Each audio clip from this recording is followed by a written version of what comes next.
Amada família, neste domingo a palavra de Deus nos apresenta a revelação de Cristo, que pelos seus sofrimentos, pela sua morte e ressurreição, seríamos resgatados, seríamos acolhidos novamente no reino dos céus. Na segunda leitura, na carta aos Hebreus, o escritor sagrado nos apresenta Jesus como sumo sacerdote. O sumo sacerdote era o responsável de oferecer por todo o povo o sacrifício a Deus. Naquela época, o sacrifício eram os cordeiros que se imolava, que se matava, e com o sangue do cordeiro se aspergia o altar do sacrifício, como que uma oferta a Deus.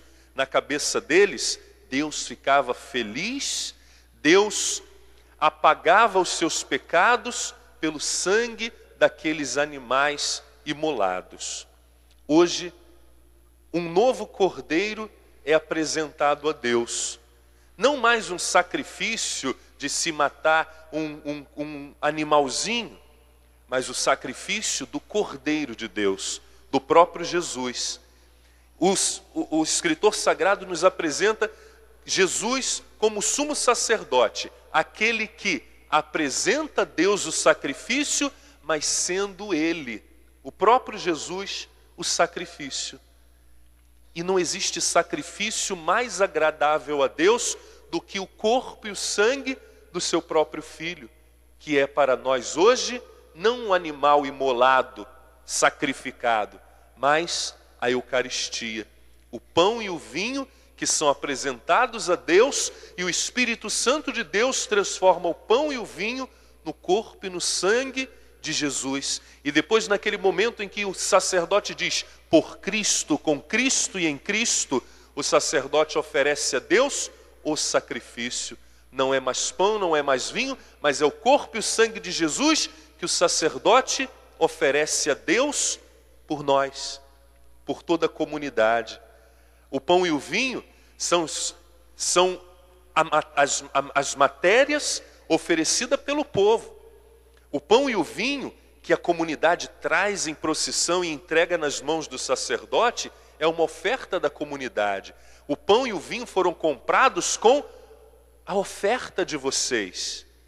Aquela moedinha, aquela nota que você coloca na cestinha, na hora do ofertório, aquela oferta, ela serve para que o pão e o vinho sejam comprados.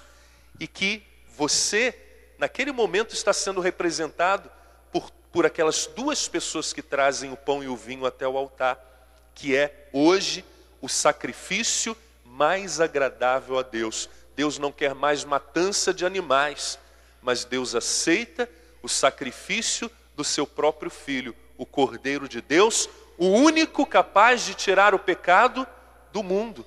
Não é assim que nós rezamos? É assim que nós rezamos na hora da comunhão. Então, Jesus é este sumo sacerdote que oferece o sacrifício, sendo Ele o próprio sacrifício. Na primeira leitura, Isaías, ele nos fala dos sofrimentos do servo de Deus, do Messias, do próprio Jesus. Sabemos que Isaías, ele é de muitos séculos antes, até mesmo do nascimento de Jesus. Mas Isaías já fala que o Filho de Deus, o Messias, o sumo sacerdote, aquele que apresenta o sacrifício, sendo ele o próprio sacrifício, ele passaria por muitos sofrimentos. Isaías deixa claro que o servo de Deus, para tocar os corações, era necessário que ele sofresse. Qual a forma que nós temos, muitas vezes, qual é a forma que mais toca o nosso coração? São os sofrimentos, não é verdade? Quando nós vemos alguém sofrer, como nós nos sensibilizamos? Se a gente vê alguém fazendo festa, se a gente vê alguém feliz, a gente até fica feliz com a felicidade do outro. Mas se nós vemos alguém sofrer, pode ser uma pessoa distante, uma pessoa que a gente não conheça, seja pela TV ouvindo rádio, quando é uma situação de sofrimento, nós sentimos. A não ser aquele que não tem coração, não é verdade? Mas quem tem um bom coração, quando vê o outro sofrer, se sensibiliza. É a forma mais forte de tocar os corações. E foi dessa forma que o próprio Deus escolheu para que o seu Filho pudesse mostrar o tamanho do amor dele por nós. Foi por esse motivo que Jesus, ao vir ao mundo, ele assumiu para si sofrimentos. Sofrimentos. Para que através dos sofrimentos ele pudesse tocar os nossos corações e mostrar o tamanho do amor dele por nós. Nos fala ainda a segunda leitura, na carta aos Hebreus, por isso, permaneçamos firmes na fé que professamos, que diante de todos os sofrimentos que Jesus assumiu para ele, para nos salvar, para abrir os céus para nós, que possamos nós viver e permanecer firmes nesta fé, que não abramos mão da nossa fé, que não deixemos que outras coisas tomem o lugar de Deus em nossa vida, em nosso coração, porque foi Deus que entregou a vida por nós. Foi o Senhor Jesus que veio ao mundo para nos ensinar como verdadeiramente devemos amar. Ninguém tem maior amor do que aquele que dá a própria vida pelo seu irmão. E foi assim que Jesus fez. Ele deu a própria vida por amor a nós. Não abramos mão da nossa fé. Creiamos no Senhor, confiemos, coloquemos toda a nossa confiança e esperança em Jesus. Não confie em outras coisas, não busque outras coisas. Confie no Senhor, entregue-se nas mãos do Senhor, porque provações todos nós passamos. Tempestades acontecem a cada momento em nossas vidas, mas quando estamos com o Senhor, essas tempestades passam. E nós seremos, a certeza que nós temos é que essa tempestade vai passar e nós seremos vencedores. Porque Jesus mesmo disse, você quer me seguir? Quem quer seguir o Senhor Jesus? Nós queremos, não é verdade? Mas ele diz assim, você quer me seguir? Toma a tua cruz e siga-me. Toma a tua cruz. Jesus não diz em nenhum momento, você quer me seguir? Vem para cá que você vai ficar com a vida tranquila. Você não vai ter mais problema, você não vai ter dívida, você não vai mais ficar doente, você não vai ter mais problemas familiares, a tua vida vai ser um céu. Jesus diz, tome a sua cruz e siga-me. Porque aquele que segue o Senhor passa por sofrimentos. E na semana passada Jesus dizia assim, aquele que vier comigo, deixando para trás tudo o que tem, terá ainda nessa vida 100 vezes mais, com sofrimentos, com provações. Ele vai dar recompensa, né, seu show? Ele dá a recompensa, nós teremos a recompensa, mas sempre com as provações. Sabe por quê? Porque o inimigo quer nos perturbar. O inimigo insiste em estar atrás daqueles que servem a Deus. E o inimigo tenta de tudo para nos derrubar. Mas Deus está conosco. Os sofrimentos vêm e vão, porque Deus está conosco. É muito diferente daquele que passa por um sofrimento com Deus e aquele que passa o mesmo sofrimento sem Deus. Aquele que passa o sofrimento sem Deus se desespera, entra em depressão, se apavora, tem certeza de que as coisas só vão piorar. E aquele que passa os sofrimentos, as provações com Deus, sabem que os sofrimentos, que as provações passarão e a vitória já é certa, porque Deus está conosco. Sobre nós venha, Senhor, a vossa graça, pois em vós nós esperamos. Nós rezamos isso junto no Salmo responsorial. Sobre nós venha, Senhor, a vossa graça, pois em vós nós esperamos. Então é no Senhor que deve estar toda a nossa esperança. Devemos esperar no Senhor, esperar a hora de Deus, não seja apavorado, não seja afobado. Eu sei que os sofrimentos nos apavoram e parece que a tempestade não vai passar, mas ela passa. A tempestade passa. Ela vai passar. Confie no Senhor. Para terminar, no Evangelho de hoje, Jesus se encontra numa situação chata. Jesus se encontra numa situação desagradável, porque os discípulos ainda não conseguem perceber que o reino de Cristo não é nesse mundo. O reino de Cristo é no céu, e Ele veio para resgatar, Ele veio para criar uma ponte entre a terra e o céu, para que através dela pudéssemos passar e chegar novamente à presença de Deus. Mas os discípulos pensam que Jesus está planejando tomar o poder, o trono de Israel. Os discípulos estão esperando que Jesus seja um novo Davi, um rei que tem um trono, que tem uma coroa, que manda e desmanda. Os discípulos esperavam isso. O que acontece? Tiago e João, os filhos de Zebedeu, se aproximam de Jesus e no pé do ouvido de Jesus diz: Jesus, quando você estiver na sua glória, coloca um à sua direita e outro à sua esquerda, Jesus. Coloca eu e meu irmão, um à sua direita e outro à sua esquerda. E aí Jesus fica com certeza decepcionado com eles, porque eles não conseguem entender que o trono de Jesus não era o trono que eles pensavam. O trono de Jesus é a cruz. A coroa de ouro que eles esperavam que Jesus pusesse sobre a cabeça era uma coroa de espinho. Eles não entendiam. E aí Jesus questiona eles: mas vocês seriam capazes de beber do mesmo cálice que eu vou beber, de ser batizado do mesmo batismo? Eles dizem: sim, somos capazes, podemos sim.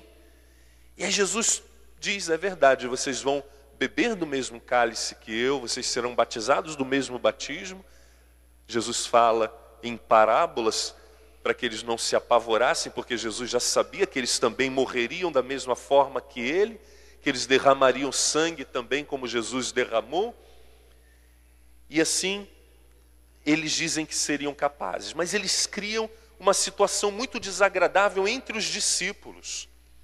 Porque os outros discípulos, outros 10 que ouviram eles falarem isso, eles ficam aborrecidos. Imagina, todos estão caminhando com Jesus. 12, 2 querem ter lugares privilegiados, e os outros 10 ficaram furiosos, tiriricas. E aí Jesus acalma o coração deles dizendo: olha só, vós sabeis que os chefes das nações as oprimem e os grandes as tiranizam. Mas entre vós não deve ser assim. O mundo pensa de um jeito. O mundo faz tudo de um jeito. Mas eu quero que entre vocês seja diferente. Não queira ser maior que ninguém. Não queira ser maior para aparecer, ou para se achar melhor, ou mais importante que o outro. Queira ser grande, sim, aos olhos de Deus. E aí Jesus diz o seguinte: quem quiser ser grande, seja vosso servo. Como é que eu vou ser grande? Como é que eu vou aparecer se eu vou ficar servindo as pessoas?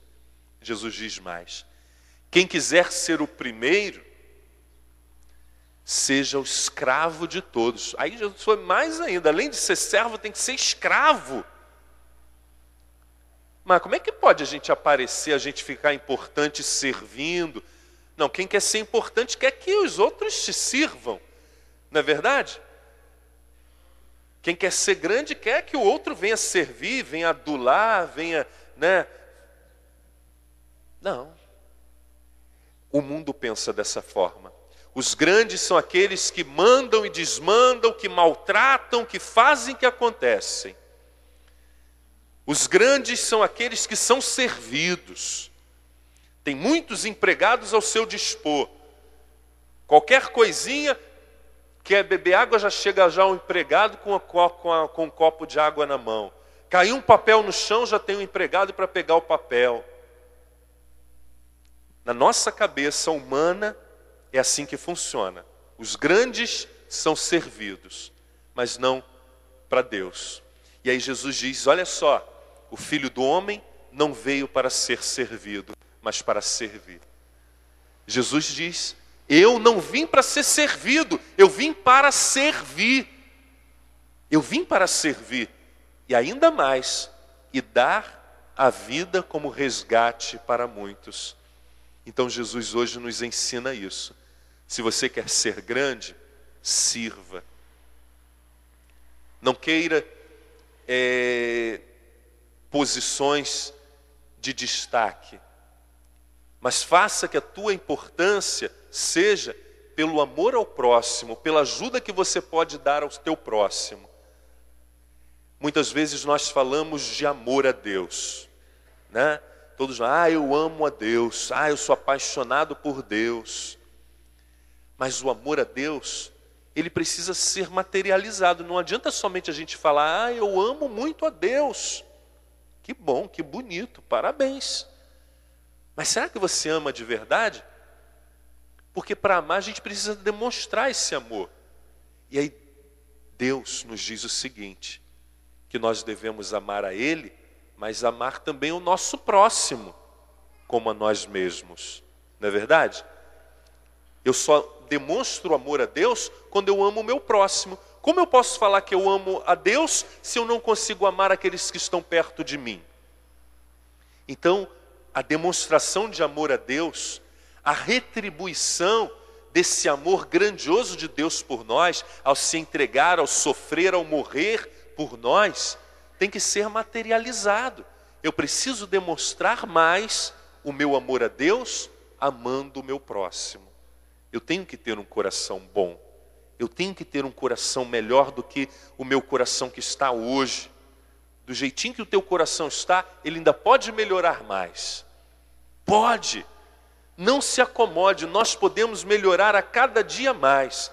Padre, mas eu já sou tão bom, que eu não tenho mais lugar de ser tão bom. Muito bem, parabéns, mas você pode sim ser melhor ainda, aos olhos de Deus. Como Jesus também nos ensina, o que uma mão faz, a outra não sabe. Não é assim? Então nós devemos fazer o bem, devemos amar a todos, sem esperar retribuição, sem esperar uma homenagem, um buquê de flores, uma estátua, uma medalha, uma placa, que isso tudo passa. As flores murcham, as estátuas quebram, são roubadas também, não é verdade? Quantas estátuas pela cidade, o pobre coitado lá do Drummond de Andrade, vira e mexe, roubam o óculos dele, né? E tudo passa. As medalhas são corroídas pela ferrugem, as placas, tudo passa. Mas quando nós fazemos as coisas sem esperar nada em troca, Deus está preparando para nós uma grande recompensa no céu, uma grande bênção. E nós estaremos juntando lá no céu o nosso tesouro. Então, quantas e quantas vezes você faz o bem a alguém e fica esperando que ele seja agradecido, que ele fique esticando o tapete vermelho para você quando você passar por toda a vida. Não é assim? Quantas vezes eu ouço pessoas vindo partilhar decepções. Padre, eu ajudei tanto e hoje nem olha para mim, nem me trata bem, nem isso e nem aquilo. Você fez o bem esperando que o outro ficasse te adulando, esse jeito de salamaleque? Então não valeu o bem que você fez. Bom, até mesmo para testar a gente fazer o bem e aquela pessoa ser uma pessoa muito mal agradecida. Muito mal agradecida. Porque aí você vai ter a oportunidade de testar se você fez aquele bem de verdade ou se você estava esperando que aquela pessoa fosse agradecida. Entenderam? Não fique esperando, ao fazer o bem, que as pessoas fiquem te agradecendo por toda a vida, não. Porque aí não terá valido de nada se você fica pegado aos agradecimentos do mundo, da terra. Deixa que Deus te agradeça. Que alegria vai ser você chegar lá no céu e Deus olhar para você e dizer: muito bem, parabéns, fantástico tudo o que você fez na terra, todo o bem que você fez ao próximo, todo o amor que você demonstrou a mim, amando o próximo, parabéns, você fez tudo de forma discreta, escondida, que beleza, que bonito, parabéns. E assim a gente será acolhido no céu.